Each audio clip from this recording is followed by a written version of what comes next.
essa elite outorga poder para Alexandre de Moraes. A Globo tá aí no meio? Tá. Elite do judiciário tá no meio? Tá.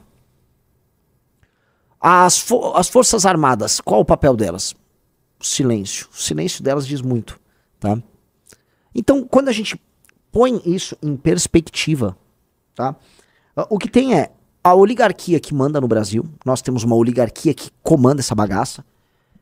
Ela meio que tem um capitão, que é o senhor Alexandre de Moraes, e aí esse cara dispõe de poderes especiais para funcionar como uma espécie de agente moderador. É o poder moderador, é o quarto poder. O Alexandre de Moraes é um quarto poder outorgado por elementos meio invisíveis, que a gente consegue nomear, como eu fiz aqui, e que de fato mandam no Brasil, que estão interessados em manter o Brasil rodando aí, né?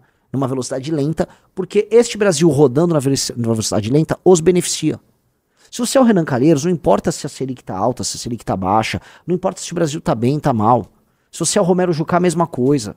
Se você é um grande banqueiro, mesma coisa. Não importa, porque você vai sugar o Brasil do mesmo jeito.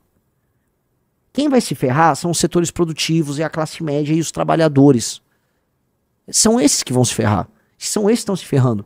E na verdade a revolução contra isso veio deles. Nunca vem dos mais pobres. Não vem revolução nunca dos mais pobres. Os mais pobres são sempre alienados. A população mais pobre, ora vende o voto, ora tá no tigrinho, ela tá alienada. E nunca teve tão alienada. Porque isso aqui, esses instrumentos aqui, tá?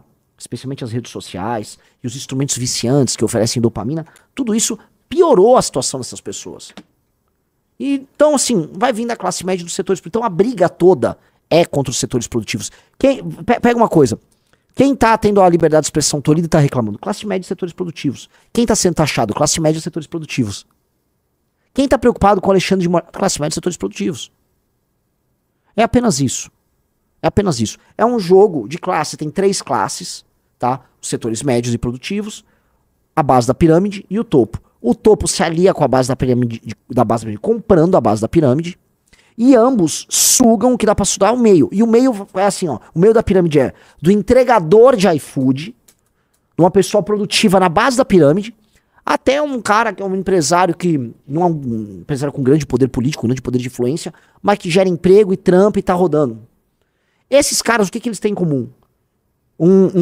Eles fazem, vamos dizer, eles são uma espécie de uma burguesia urbana e rural, porque inclui o agro, que atua e trabalha e que quer viver de acordo com um conjunto X de valores, quer emular hábitos de consumo, por exemplo, do primeiro mundo, dos Estados Unidos, e que tá de saco cheio. Tá de saco cheio, tá muito difícil ser essas pessoas. Tá? Nós montamos um partido para representar tudo essas pessoas e resolver a base da pirâmide. E para nós está muito claro que nós temos que organizar essas pessoas do meio, a missão é sobre isso, trazer soluções para as pessoas de baixo para que elas fiquem mais parecidas com as do meio, e eliminar o topo. O topo tem que ser desocupado. A gente tem que trocar aquelas pessoas do topo por pessoas nossas. E aí a gente forma uma nova elite.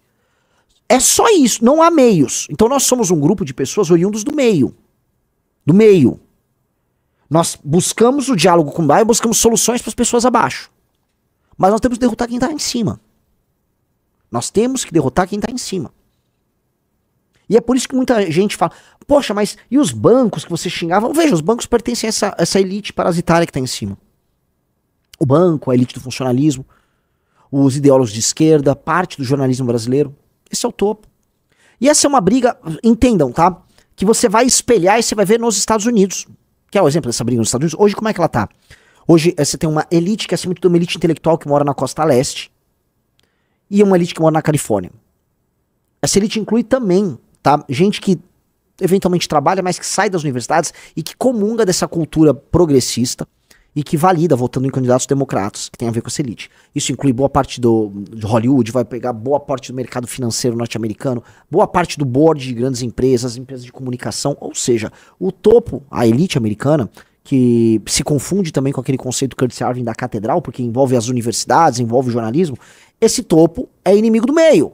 A meiuca é quem? É um cidadão americano trabalhador, tá? Que é o quem vota nos republicanos. E hoje vem surgindo nos Estados Unidos um proletariado, né, uma base da pirâmide, que tinha comunidades, especialmente no sul dos Estados Unidos, mais pobres, tinha questão racial, de brigas e tal, mas comunidades mais pobres.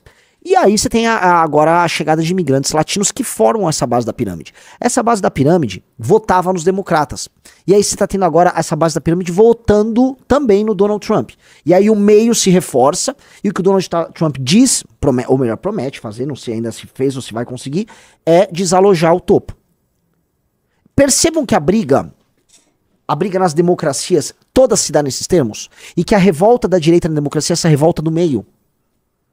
Tá? Então, o que é a revolta dos partidos de direita na Europa? É o cidadão europeu, nativo, agora sendo pressionado por uma massa de imigrantes que não tem nada a ver com eles, e essa mesma elite progressista, apoiada por tribunais, por União Europeia e tal, instrumentalizando como arma política de guerra a base. Então é por isso que vocês, ao mesmo tempo que têm raiva da elite, vocês também falam, porra, mas eu não aguento esses eleitores do Bolsa Família retardado que vota no Lula, que faz o L. Sim, eu entendo que você não aguenta. É um problema da democracia. A base da pirâmide vota com os estímulos mais retardados possíveis. E aí entra um problema nosso, também está nos outros países, mas o nosso problema mais grave, em que o meio da pirâmide, ele também vota igual um retardado. O meio vota igual um retardado. Então o antipetista, né, a classe média, uma parte da elite produtiva, não elite, mas dos setores produtivos mesmo brasileiros, votam, é um mito, não, vou votar no Nicolas, não, tem um bolsonarista muito bom aqui. Por quê? Aí, cara, é difícil explicar. As pessoas, enfim, às vezes elas estão com preguiça de ter um raciocínio um pouco mais complexo e busca por soluções, porque as pessoas não conversam sobre política, elas brigam sobre política, e aí elas entendem assim, bota aí um cara pra ir, esse aí vai falar verdades. Mas o que adianta um fulano ir pro Congresso falar verdade, ou eu votar num candidato a prefeito que vai falar verdades? Primeiro que o cara que tá indo falar verdade e que não tem um plano, no fundo, ele tá indo enganar todo mundo. Porque não vai fazer nada, né? Um prefeito não tá lá pra falar verdades, mesmo um deputado, né? Um parlamentar, a função dele é falar, né? Ele não tá lá para falar verdades, ele está lá para agir. O falar é um instrumento que facilita a ação dele. A ação dele é aprovar e barrar coisas. Articular, construir, certo? Então, é meio absurdo, e a gente precisa falar as coisas nesses termos, que a gente... que os nossos setores médios fiquem votando em imbecis de toda sorte.